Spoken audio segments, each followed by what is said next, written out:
Hi, I'm Nancy Adcox. I've been a HAWO teacher since November 2017.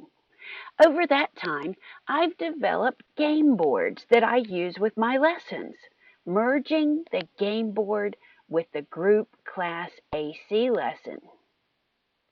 The game boards I use always integrate with the lesson rather than standing by themselves. There are many benefits for the students to enhance language acquisition, and also there are many benefits for teachers, all of which you'll see in this video. What I'll do in this video is introduce you to the idea, and I'll show you 3 game boards. The game boards in this video are simple, easy to create, and easy to use. They're the ones I started with as a new HAWO teacher and which I've successfully implemented for over a year. I didn't have a lot of money to spend when I created the game boards, so I used materials from Dollar Tree. I'll show you step by step how I use the games and integrate them with the AC group class lesson. At the end of the video, I'll provide a list of materials and how-to instructions for creating the game boards and the playing pieces. Downloadable files will be provided. Let's start with the question, what is a game board and how does it increase language acquisition? A game board for me is basically a landscape that merges some adventure, fun, and luck with the AC lesson material. These are the 3 game boards that I'll discuss in this video. There are many benefits for students and for teachers. I'll begin with the benefits of game boards for students. I often see increased levels of motivation, interest, and self-confidence when I use the game boards in the classroom. I believe, based on research, that it increases language acquisition.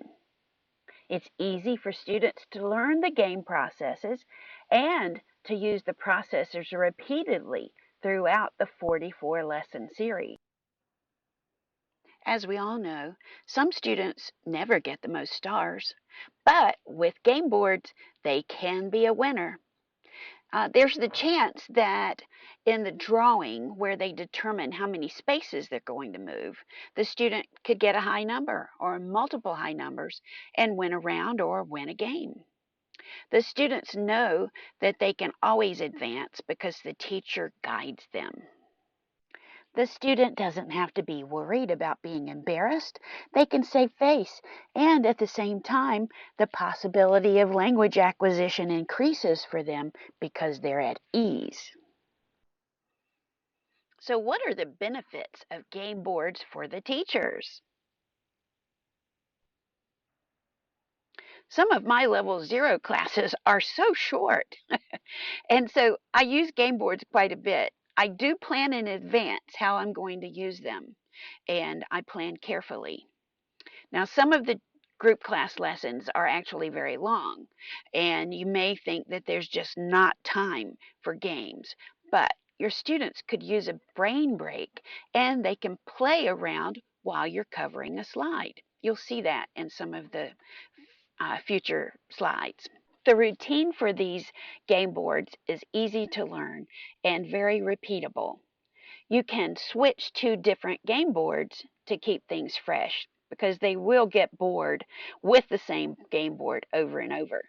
I have got 3 game boards that I'm going to show you and provide for download. There are many others that are available on request.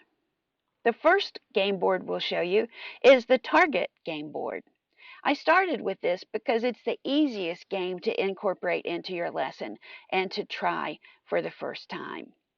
One round usually takes about 2 minutes, and you can have one round or more than one round as works best for you. I usually begin playing the games around activity. However, if they haven't absorbed the new vocabulary, I will wait until after sentence fun. Who will go first? Me, me, me. So all of us have our own methods about how to decide who goes first. I use a block sometimes with names on the sides, and I shake inside of a plastic jar to get the name of the first player. You can use whatever method works best for you. What activity for the first round? I like to do name the 3 or 4 words you just learned, or depending on their level, ask them to go ahead and make a sentence. I was really surprised when I realized that even my level 3 students, when I asked them to name the 4 words that they had just learned, they couldn't do it.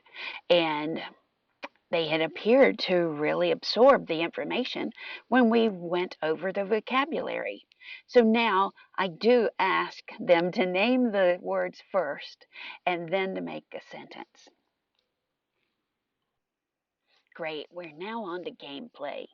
You're first, Frank. Word 1, word 2, word 3. Yay, great work, Frank. I like the sentences you made. Good job, good job. Now we want to make the move on the board. So we use another die to determine where the student lands on the target.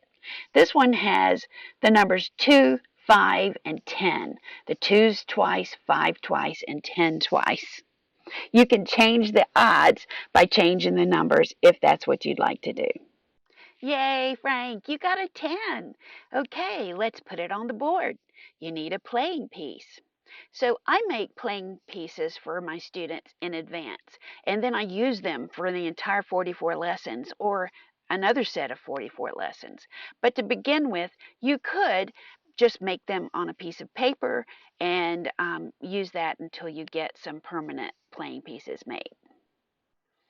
Now just place the student's playing piece on the target and say, "Yay, Frank, good job."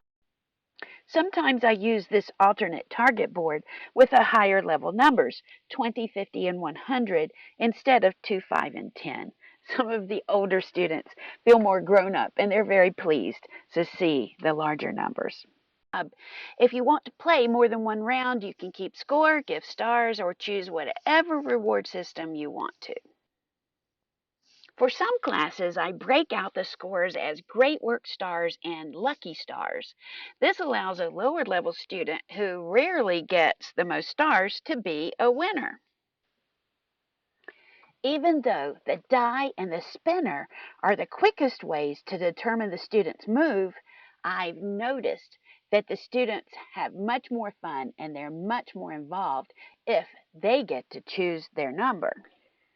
For this method, I wrote the numbers 20, 50, and 100 on pieces of paper, and then I took a lid, a clear plastic lid from a cake that I had purchased at the grocery store. I put the numbers in, and then I put my hand in, picked one up, and I said, "Is this the one, or should I draw again?" And the student would think about it and then say, "Okay," and accept it. So, or they would say, "Draw again," and the number they get is a number of their choice. And yay, he got a 100, and it was his choice. Now let's look at game board 2, the S board game. Of course, shaped like an S, it has 9 spaces, and it will take at least 2 turns, maybe 3. Teachers can make a background to match your lesson. You'll see that in just a moment. I used this background for a lesson about the jungle. I created the red background for the biggest celebrity game that went with the level 3 group class. First, we talked about the celebrities and the microphones and the cameras. In advance, I had created these special playing pieces. Now, why? That's because this level 3 group class came to me maybe after 5 of the lessons that they had had with another teacher. These students are studious and quiet and polite, and one even keeps his camera off. Well, I had had a group class similar to this before that came to me late and they didn't renew. I really wanted these students to renew. So I thought it was important to engage them, and I made these special playing pieces. It was wonderful when I saw the delighted looks and surprise on the girls' faces. And yes, all 3 of these students renewed. The spinner is one of the other ways I've mentioned that I use to determine how many spaces to advance. I use different methods because we have to change things up. Even with great, wonderful, exciting things like game boards, they will get bored if we use the same thing over and over. I like to use the game board during production for this level 3, which is the same thing as showtime in the earlier levels, because it feels more fun rather than just like a test. Now, in this picture, you'll see that we were already playing the S game, the biggest celebrity game, and the person who was furthest ahead was declared the winner because we didn't have enough time to play one more round after we played the round in production. Here's another great result. We have the all cameras on rule. Notice that the camera is on now for all 3 of the students in this class. Sometimes students keep their cameras off, but when the game board appears, the student appears. Because if the camera is off, we skip to the next player. This rule prevents wasting time and interrupting the flow, saying, Jack, Jack, Jack, are you there? Game board 3, the slide game board. There are more elements of chance in the slide game board. It's not the one you want to start with if you're just starting with game boards, but this one is for higher level students who would easily get bored with the other ones. Landing on a slide where you see like number 3 is a slide, it gets a happy cheer from the student because they get to slide over to number 7. Now, you'll also notice that the very last block says go back to 10. Well, I was really surprised when we began to play this because it didn't make them depressed. The whole group would say, oh no, and they would understand how the player feels that they've got to go back to 10. And it was actually like there was some element of fun to it. So how do we play this slide game? To get started, I usually wait until after we've done the vocabulary and the sentence structure. Now, in this case, I introduced the game board after several months of not using this one, and all of the students' faces came back up to take a look and remember what it is that we do. So the first thing, of course, we did is determine who goes first. In this next series of slides, I'll show you how I use this letter board to choose the number of spaces to move. I say, choose a letter. Behind the letter is the number of how many spaces you can move on this turn. The first player answers one of my questions about the lesson and then chooses the letter H. Behind the H, the player gets a 5, so the player can move 5 spaces. Now we move the playing piece those 5 spaces. The second player answers a question and chooses letter B. Behind the B, the player gets a 3. Now we move the playing piece 3 spaces. Yay, it's a slide. So now we slide the playing piece to space number 7. All the players make their moves throughout the lesson, and now we're at the end of the game, and one student has become the winner. We've covered the 3 game boards. Now, let me show you how you can create your own game board kit. This is the list of materials required, and on the list is a printer, which probably everyone has. Now, maybe you don't have color ink, or you think color ink is too expensive. I got the HP Instant Ink plan. That's for $2.99 a month. I get 50 pages, and I can print all 50 pages in ink. So that worked into my budget. It might not have worked into my budget when I first started working with HAWO. So it's up to you if you can do that. The other things I got at Dollar Tree for $1 each. Start with the slide protector and cut off the 3-hole portion of it so that it will fit on the board. Tape the slide protector to the board. In this picture, I left the tape showing so that you would see where I placed it. You can place it where you want to, but then, of course, I turned it under to make it connect and hold to the board. Then I cut a 2-inch slit at the top right-hand corner. That makes the paper slide into the protector more easily. Print the game board of your choice. Of course, this one takes a lot of red ink. And some of you may be just skipping through slides, and you may not have heard me mention that HP has a plan. It's an HP Instant Ink plan, priced at $2.99 a month. You could print 50 color pages if you want to every month for that price.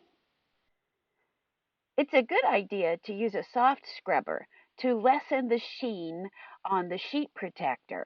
Move the scrubber around in many, many different directions over the entire surface, and you'll see that it will help to reduce the reflection. Print out playing pieces. In this example, we're going to cut out 4. And so it makes sense to laminate them later after we cut them out. If you are going to print out a whole page because you want to cut out the whole page, it makes more sense to laminate the entire thing first and then cut out. To laminate things, I use clear packaging tape. That works great for me. I don't have a laminator, and if you do have a laminator, that's really great. So far, most of the things that I use are small enough that the clear packaging tape will cover it in 1 or 2 pieces. So for these 4 playing pieces, I placed a piece of tape sticky side up. Then I placed the playing pieces face down so that there would be no creases, and then I covered it all with 1 more piece to seal it. I like to use the scrubber to get rid of the sheen on the playing pieces. Put tack on the back of each playing piece to attach it to the board when you're playing with the game board. So if you've never used tack, just take a stick of it and pull it and stretch it repeatedly to soften it and make it more workable. Then it will end up in a ball. Take a small piece and attach a small piece to each of the playing pieces. Yay! Here we are at the last step. Attach the playing pieces to the game board and let the games begin. I have 3 group classes in a row, as you probably do, so I've found it's really best to have 3 sets, 3 different ones if I need them, because sometimes I can't use the same game board for each lesson.